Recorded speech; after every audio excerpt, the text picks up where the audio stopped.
Ayan guys, dahil hindi pa tayo kumakain at masama pakiramdam ni Ate As, kailangan natin gumawa ng mainit-init na soup, pero ang gusto niya kasi ay yung Japanese na luto, syempre. At eto nga, i-remake natin tong ating video na kung saan ay ginawa natin to last year. Ito yung sikat na soup dito sa Japan every taglamig guys. Ang tawag sa kanya ay oden. Ayan, kung makikita nyo, meron siyang iba't ibang sangkap na nakalahok. Merong may beef na yung mga litid-litid ng baka. Yun ang pinakamasarap talaga. Kaya lang dahil super pressure niya. Mahal. So, meron siyang nakalahok na iba. Yung nilagang itlog. Meron siyang labanos. Tapos meron siyang iba't ibang klaseng bola-bola. At meron silang tinatawag na hampen o yung parang... Ito, meron silang tinatawag na ganito guys. So, isda pala siya. Parang bola-bola. So, sa pag-iwa guys ng labanos, kinakailangan i-pressure cooker siya para ma-absorb niya yung lasa ng sabaw at mas maging malambot siya. Medyo matrabaho sa pagpapakulo ng labanos. Kaya ang ginawa natin guys ay bumili na lang tayo ng instant labanos. Ayan, kasi ang sarap naman talaga ng labanos na to guys. Ayan, may lasa na to at napakuluan na ng sobra-sobra kaya malambot na siya. At i-remake lang natin to ngayon guys. At ito nga yung kakainin natin kasi nga ayokong magkanin. So, puro bola-bola lang kasi nga healthy nga to guys kasi nga isda rin siya. Pero para magkalasa yung soup natin, wala tayong beef, ang ilalagay natin ay chicken. Tapos, may konyako guys. Ito yung konjac. Doon sa mga hindi nakakaalam kung ano yung konjac, ito yung malaking kamote siya na ganyan siya kalaki kapag isang taon mahigit yata siya na alagaan Actually napakaganda niyan guys sa mga nagda-diet. Yan yung ginagawa ginagawang noodles minsan kasi maganda siyang kapalit ng noodles. Yung konjac guys, kung bakit parang brown siya, meron siyang halong ash. Para yan yata yung matanggal yung lason niya habang ginagawa siya. So mahaba ang process na paggawa nito guys. Kaya nagtanim ako nito pero hindi nag-success guys kasi nga kulang sa taon. Dahil 1 taon mahigit o 2 taon yata bago lumaki ang konjac. Para siyang gabing malaki So ayan, at mukhang masarap. Gutom na ni lola nyo kaya simulan na natin. Kaya pag pumunta kayo dito sa Japan guys, itry nyo din na tubikim neto, lalo na ngayon taglamig, lalo na sa 7-Eleven guys, masarap. Pero mas masarap yung oden ko, promise, pag natikman nyo. Tapos, alam ko meron na rin sa Pilipinas na Japanese restaurant siya na nagtayo ng oden resto. So, ayun, puntahan nyo sila kung gusto nyo matikman kung ano yung lasa niya. Ayan. Napakasarap niya, di ba? Yung itsura niya pa lang. At iba't ibang klaseng bola-bola lang yan, guys. May flavor siya. Tapos nilalagyan din siya ng nilagang itlog. Ano yung mga gagamitin nating sangkap, guys? Katulad nito, labanos. Hindi na tayo maghihiwa. Pero kung may labanos kayo, maghiwa na lang kayo ng labanos at kayo ang mag-steam para madami kayong makain. Tapos ito yung instant oden natin na kung saan guys, meron na siyang iba't ibang lahok. Ayan, para sa mga single, mas maganda to kasi lahat nakalahok na. Meron na siyang bola-bola, meron na siyang, aywan ko ano tawag dito, parang mahabang Tapos meron na siyang itlog, meron na siyang parang bola-bolang bilog din. Ayan, so 2 set siya. Konti lang kasi yan guys, kaya nag-a-add talaga ako. Tapos yung pinaka-paborito nila Ate As, Kaakari, Ate Papa, ito konjac. Naglagay tayo, konyako ang tawag sa kanya. Alam niyo yung Doraemon, pag may pinakain siya na hindi niya maintindihan yung language ng isang kausap niya, ito yung pinapakain niya, konyako. Tapos ito, shirataki. Alam ko parang din siya parang konyako din ng nito. Pero parang noodles siya guys. Ayan, konyako din to gawa. Medyo amoy isda, ewan ko hindi ko maintindihan. Traps naman yung konyako, pero amoy isda siya. Tapos ito isda din daw to, bola-bola, pero yung texture niya parang bubbles, sponga na pag nilagay niyo siya sa oden guys at napakuloan niyo siya ng husto, mas lumalaki pa siya ng husto. Napaka sarap nito. Paborito din to ni Papa. And then ito naman yung bola-bola natin na may gulay. Kumbaga sa atin ay kikiam. Ayan, meron na yung mga gobo, ninjin, ayan yung carrots, repolyo. Kumbaga para na siyang yung okay sa atin. Tapos ito yung extra bola-bola natin kasi nga guys ay kulang yan. Promise, dahil paborito nga nila yan. At miss na rin namin mag-oden, lalo na ngayon napakalamig ng panahon. Tapos meron tayo dito, ito yung importante guys, seaweeds o yung wakame. Importante to guys sa paggawa ng soup ng ating oden. Syempre, ang gagamitin lang ng lola nyo ay tsuyu. Meron talagang ginagamit na oden powder pero hindi ako gumagamit nun. Ang ginagamit ko talaga ay tsuyu. Tapos, hindi tayo maglalagay ng beef guys. Ang gagamitin natin ay yung pakpak ng manok. Okay. Ilalahok lang natin lahat ng ating bola-bola mix. Kasi pampasarap yan guys. As long na nalulusaw yung kanilang lasa sa ating soup, mas masarap sila. Ay, hatiin ko to guys. Medyo malaki to. Di ba? May halo-halong kamay na. Huwag na kayo umarte, kami lang naman nakakain yan. Labanos guys. Look.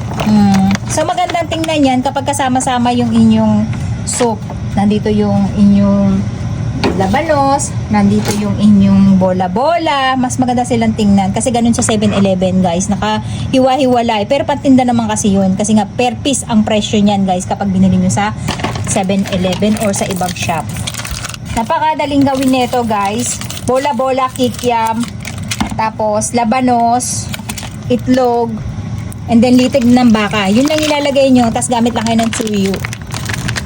Yes, ganun kasimple guys. Ayan, may wakame siya pero kulang yung wakame na yan guys. Kasi hindi pa ganun kalasa yan. Buksan na natin yung ating apoy. Hindi pa ganun kalasa yan guys. Kaya nilalagyan ko pa yan talaga ng tsuyu para mas maging malasa. Yan lang ang sikreto ko sa pagpapasarap ng lutong Japanese, ang tsuyu. Kahit asawa ko hindi niya alam yung ano daw yung lasa ng ginagawa ko. Ba't napakasarap daw. Hindi niya alam, napakasimple lang. Tsuyu lang. Dahil may manok tayo guys, ilalagay natin yung ating manok at parang umaapaw na yung ating sabaw. Bawasan muna natin yung sabaw natin for the meantime. Kasi umaapaw na agad guys. Wala pa tayong wala pa yung manok natin. Sa mamaya, pag kinulang siya ng sabaw habang kumukulo, ay ibabalik natin to. Dito natin siya ilalagay. Para lumalasa na rin yung ating manok. At the same time ay kumakapit din yung lasa ng oden sa ating manoken. Tapos sa ating shirataki guys. Dati tinatapon ko yung sabaw nito kasi amoy isda. Pero alam nyo ba guys, sikreto, ito pala yung nagpapasarap din sa oden, yung sabaw niyang shirataki. Ito yung ating kunyako guys, sa paghihiwa sa kanya, ayan, patriangle. Ayan, siya nating ilalahok. Masarap to guys kapag maraming itlog, alam nyo. Dati hindi ko to gusto guys kasi parang kumakain ng bubbles. Esponga siya, parang esponga talaga, as in, ayan nakikita nyo, ang lambot-lambot niya, as in, pag lumaki siya, para kang kumakain ng bubbles. Ayan, tingnan nyo. Hindi ko alam kung paano ito ginagawa.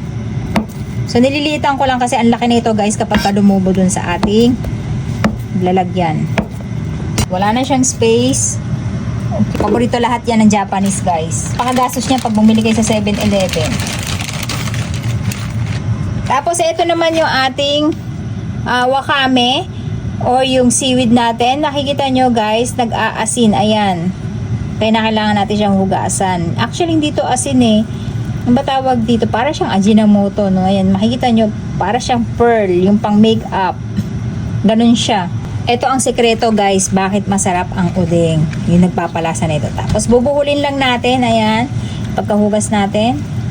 Para hindi siya mag-expand ng malaki dun sa ating soup. Saka natin siya ilalahok dito sa ating soup. At hihintayin lang natin yung kumulo. And guys, saka natin ilalagay yung ating tsuyu pero wala nang space yung ating soup.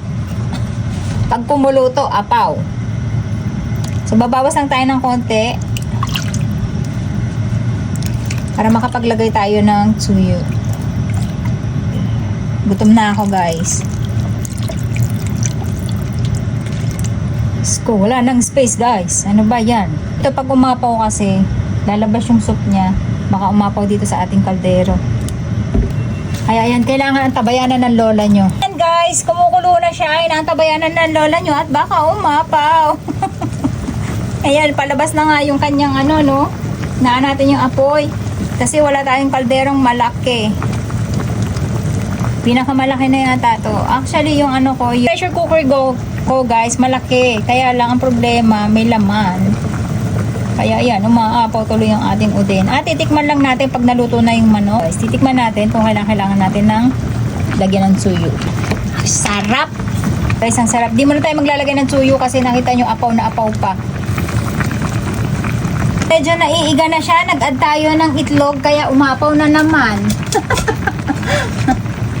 Tapos tatanggalin lang natin to guys yung bubbles na yan. Medyo humuhupa na yung tubig natin at mag-a-add na tayo ng ating tsuyu. Medyo kulang pa siya sa alat Okay. Besh, ang sarap! Grabe! Ang sarap-sarap niya. Tapos alam niyo ba ang masarap na ilalagay dito? Yung mustard or yung yusukoso. Yung orange peel na parang maanghang. Nilagyan ng sili. Yun, masarap siya guys. Guys, pwede na natin patayin yung ating apoy. At lalagay na natin siya dun direct sa ating table para kuha na lang sila ng kuha kung anong gusto nilang kainin. Pagpipili tayo, ang gusto ko ay lalagay tayo ng hampe. Ayan. Ito yung kikim natin na may gulay. Tofu guys, gusto ko rin ng tofu. Saka natin ilalagay yung ating chicken. Pero wala pa akong daikong. Nalaglag. So ayan, yung ating labanos at yung ating Dami mo ko gawa ng sinata. gagalit naman siya oh. Babalik ko babalik ko. Napakuluan naman yan ha. Yan. So ayan guys. Tapos maglalagay tayo ng soup natin. Wow. Dadala mo yan doon, na? Yes po. Wow. So ayan na guys yung ating oden na super sarap. Kaya itry nyo na din. Nagkakagulo sila sa udeng. Parang kulang ng soup. Okay lang magdadagdag pa tayo ng soup. Itadakimasu guys! Sayang wala yung yusu kosho. Mitskara na yung mahal ko. Dahil ng mustard. Itadakimasu. Sarap. Ayan. So ito yung nilalagay nila guys, mustard. Ako talaga paborito ko yusu kosho. Yusu kosho. Ata! Ata dyan na. So, ito guys, yung yuzu kosho. Ito yung parang orange peel na paste. Tapos, nilagyan siya ng sili. Ayan, kulay green. Yuzu ang tawag dun sa orange na yun. Yung orange na yun guys, siya, yung Japanese orange. Ito, yan. Napakaanghang din nito guys. Ang bango kasi ng aroma niya sa soup pag ito yung nilagay nyo. So, tikman naman natin yung ating kikiam na may gulay.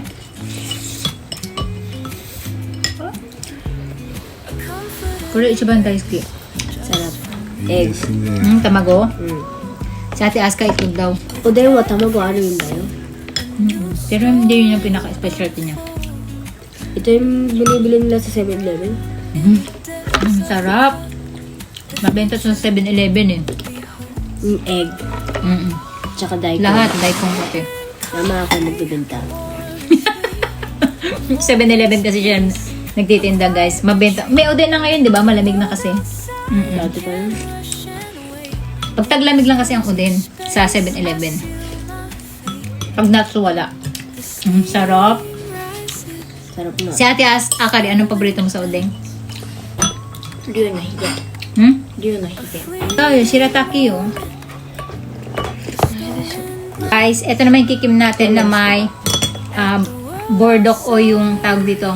Gobo dito sa Japan. Mayaman siya sa iron. medyo sila dito hura. Sarap guys. まあこれが好きですね。ガンも。 それが一番好きなの? Tofu no? 本当はちくわぶが好きなんだ Bakit けど。 hindi mo nilagay ng winner? ウィナーね。忘れちゃった。だから味が足りない。いただきます。 Nakalimutan ko maglagay ng hotdog guys. Masarap to may hotdog. Lagay mo na yun. Ano mo? Lalagay lang yun. これに Pero hindi yung lalasa. 日本酒もいただきます。 Pinapakuluan ko yung maigi. その話聞いてんのかうるせえんだよね。多分よ May ka. 余計な話ばっかりしてんじゃねえよ。日本酒もいただきます。う